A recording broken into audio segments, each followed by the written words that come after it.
So, మోకాలు నొప్పులు అనేది మనం ఒకప్పుడు జనరేషన్‌లో ఒక 50, 60స్ దాటిన వాళ్ళలో మనకిది ఒక కామన్ కంప్లెయింట్‌గా మనం చెప్పొచ్చు.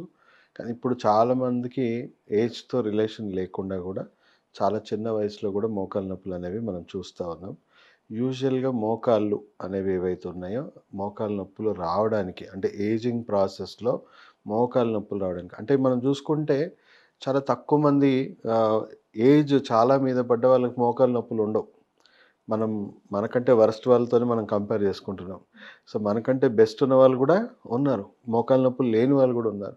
సో, వాళ్ళకెందుకు లేదు, వీళ్ళకెందుకుంది? అంటే వీళ్ళ బాడీలో ఎలాంటి లోపం వల్ల ఆ డ్యామేజ్ అయ్యింది అని మనం చూసుకోవాలి. సో, ఇప్పుడు మోకాళ్ళ నొప్పులు అంటే అసలు ఫస్ట్ ఈ మోకాలు ఎముకలు గానీ, బాడీలో ఉన్న ఎముకలు గానీ మెయింటైన్ జేయాల్సిన వ్యవస్థ ఏది అని జూసుకుంటే కిడ్నీ, యూరినరీ బ్లాడర్.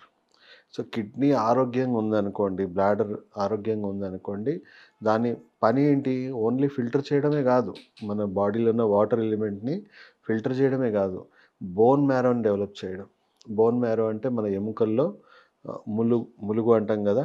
సో, అది లోపట నుంచి ఎముకల్ని గుల్లగా ఉన్న ఎముకని మొత్తం లోపట సారవంతంగా జేస్తుంది. అంటే పచ్చి కొమ్మలాగా మారుస్తుంది, మెయింటైన్ జేస్తుంది. సో, ఎముకల మధ్యలో ఉన్న గుజ్జు గూడా మెయింటైన్ జేయాల్సింది కిడ్నీ. సో, ఏజింగ్ ప్రాసెస్‌లో సర్వసాధారణంగా జరిగే ప్రాబ్లమ్ ఏంటంటే, కిడ్నీ ఆరోగ్యం దెబ్బతింటా ఉంటుంది. కిడ్నీలో ఉన్న ఫిల్టర్స్, నెఫ్రాన్స్ దెబ్బతినడం జరుగుతుంది. సో, దానివల్ల మెయింటెనెన్స్ తగ్గిపోయింది. అంటే ఎముకలకు చేయాల్సిన మెయింటెనెన్స్ తగ్గిపోయింది. అంటే ఎముకలు మళ్ళీ సారవంతంగా లేవు. సో, లోపట బలహీనంగా మారిపోతా ఉన్నాయి.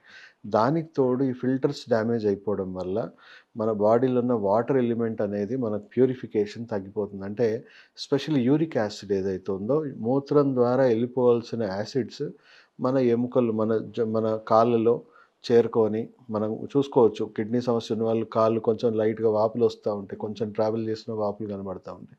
సో, ఆ యూరిన్ అంతా గూడా దాంట్లో ఉన్న యాసిడ్స్ అంతా యూరిక్ యాసిడ్ కూడా ఎస్పెషల్లీ మోకాల్లో జమ అవుతుంది. మన పాదాలు, వేళ్ళలో జమ అవుతా ఉంటుంది. సో, ఈ ఎముకని బలహీనపరుస్తుంది. ఈ యాసిడ్ ఏం చేస్తుంది? అక్కడున్న కాల్షియంతోని రియాక్ట్ అవుతుంది. ఎముకలో ఉన్న కాల్షియంతో రియాక్ట్ అయ్యి, ఎముకలో ఉన్న కాల్షియం అంతా కూడా బయటికి లీచ్ చేసేస్తా ఉంటది. బయటికి లాగేస్తా ఉంటది. సో, ఆ లీచింగ్ ప్రాసెస్‌లో ఏమవుతుంది? సో, మోకాలు మధ్యలో ఉన్న గ్యాప్ ఏదైతే ఉందో పూర్తిగా అరిగిపోకముందే ఎముకల్లో నుంచి కాల్షియం బాగా లాగేసి చిన్న చిన్న ముల్లుల్లాంటి స్ట్రక్చర్స్ ఫార్మ్ అవుతూ ఉంటాయి. సో, ఆ ముల్లుల్లాంటి స్ట్రక్చర్స్ ఏమవుతుంది? కొంచెం మనకి టచ్ అయినా కూడా మనకి స్టిఫ్‌నెస్ రావడము. అండ్ మనం ఇప్పుడు ఎక్కువ ప్రెషర్ ఇచ్చి అంటే మెట్లెక్కుతా ఉంటే ఆ ఒత్తిడికి రాపిడి అవ్వడము జరుగుతా ఉంటుంది.